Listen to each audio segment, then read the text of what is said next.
विशालपुर के राजा विशाल के बेटी बिंदु राजकुमारी। बिंदु राजकुमारी छोटी उम्र से ही बहुत नाजुक स्वभाव की है। कोई हंगा उसे पसंद नहीं है। राज्य के लोगों में हाथापाई हंगामा देख के उसे बहुत दुख होता है। बिंदु जाके राजा को बोलता है, बाबा, राज्य में तो बुराई दिन दिन बढ़ता ही जा रहा है। राजकुमारी, राज्य में ऐसा छोटी मोटी हाथापाई होती रहती है। क्या इंसान अच्छे से नहीं रह सकता? तुम छोटे हो राजकुमारी, तुम्हें ये समझ नहीं आएगा।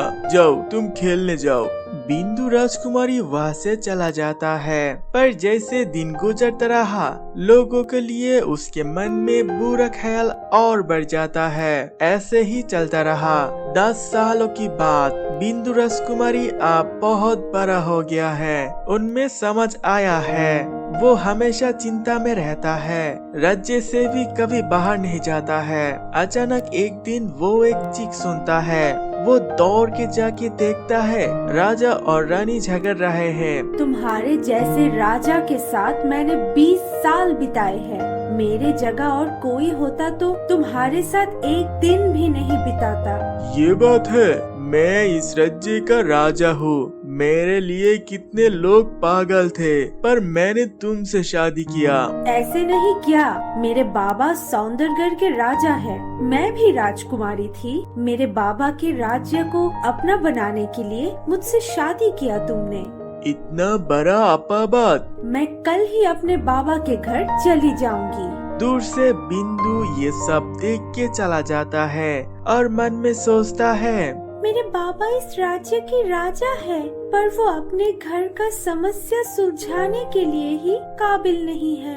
असल में ये इंसान बहुत बुरा है। ये कभी अच्छे से एक साथ नहीं रह सकते। शोर शराबा झगड़े के अलावा उनके दिन नहीं गुजरता। बिंदु राजा के पास जाता है। बाबा, मैं आपसे एक चीज मांगना चाहती हूँ, क्या वो देंगे?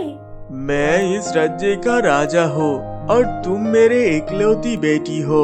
तुम जो चाहते हो वही मिलेगा। बोलो, क्या चाहिए तुम्हें? बाबा, मुझे एक हीरे का महल चाहिए। हीरे का महल?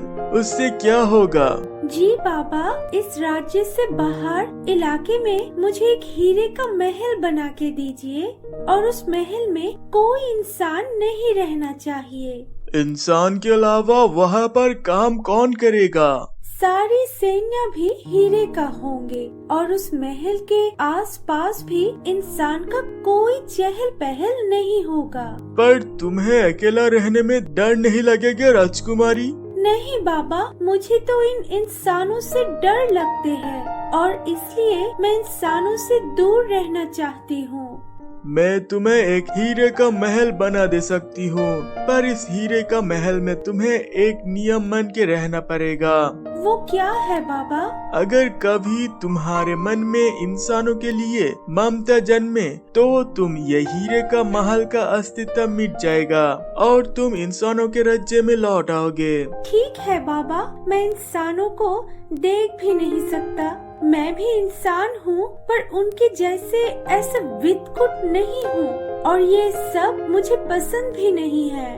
राजा समझ जाता है राजकुमारी के मन में गलत ख्याल का जन्म हुआ है, पर फिर भी राजकुमारी के मन रखने के लिए राजा राज्य से दूर अकेले में एक हीरे का महल बनाते हैं और राजकुमारी वहाँ रहना शुरू कर देता है।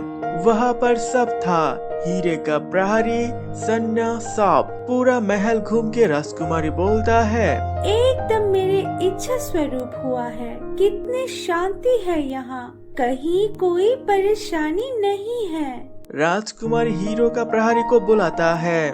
जी राजकुमारी, हुकुम दे। ये हीरो का महल मेरा है और मैं हूँ इस महल की रानी। मुझे रानी कह के बुलाओगे तुम? जैसा आप बोले महारानी। हमें क्यों बुलाया आपने? सुनो, महल में बाहर के किसी का भी पैर नहीं पड़ना चाहिए। अगर कोई आए तो मैं दंड स्वरूप तुम्हें तोड़ डालूंगा। ठीक है रानी, किसी को भी घुसने का अनुमति नहीं मिलेगा। उसके बाद बहुत आराम और शांति से राजकुमारी अपना जिंदगी बिताता है। एक दिन एक राजकुमार रास्ता भटक जाता है। घोड़े में चलते चलते वो दूर को चमकता देखता है, रोशनी जैसा झिलमिल कर रहा है। राजकुमार पास जाके देखता है ये एक महल है। राजकुमार बोलते हैं, ये क्या?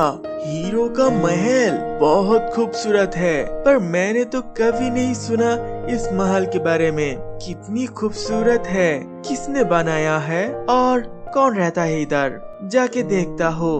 राजकुमार महल में घुसते समय हीरो का प्रहरी को देख के आश्चर्य हो जाता है, पर प्रहरी इंसान देखते ही राजकुमार को पकड़ के बिंदु राजकुमारी के पास ले जाता है। महारानी, महारानी, क्या हुआ?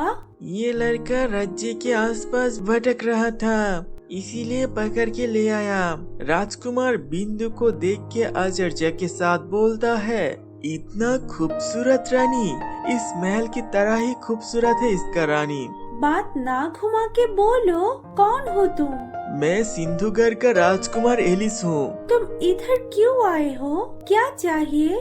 मैं रास्ता भटक के इधर आ गया हूँ, पर अगर इधर ना आता तो पता ही नहीं चलता कि इधर इतना खूबसूरत महल और उसकी इतनी खूबसूरत रानी है। आपकी शादी हुई है रानी? नहीं, नहीं हुआ है। मैं विशालगढ़ का राजकुमारी हूँ, पर मुझे इंसान एकदम पसंद नहीं है, इसलिए बाबा से कह के ये हीरे का महल बना के इधर अकेला रहता हूँ मैं। लेकिन राजकुमारी, इंसान तो ज्यादा दिन अकेला नहीं रह सकता। क्यों नहीं? अगर कोई चाहे जरूर कर पाएगा। आपके माँ बाबा को छोड़ के इधर रहने में आपको तकलीफ नहीं होती? नहीं, मैं अपने माँ बाबा के साथ जब रहती थी तब उनमें भी झगड़े होती थी।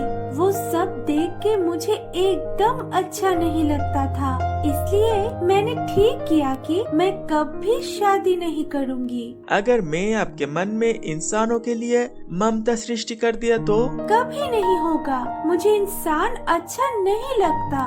राजकुमार सोचता है राजकुमारी के मन का ये गलत सोच दूर करना पड़ेगा और उसे उसके परिवार के पास लौटाना पड़ेगा।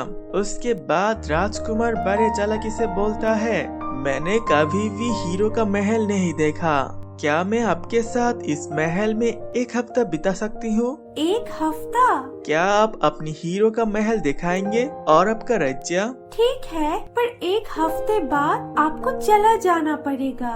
राजकुमार मन ही मन सोचता है, हाँ चला जाऊंगा, पर अकेला नहीं, आपको साथ लेके जाऊंगा। कुछ बोला आपने? नहीं नहीं, बहुत दूर से आया हूँ, भूख लगी है, अब क्या खाना मिलेगा या फिर वो भी हीरो का है? नहीं खाना है। उसके बाद राजकुमार और राजकुमारी एक साथ बैठ के खाना खाता है।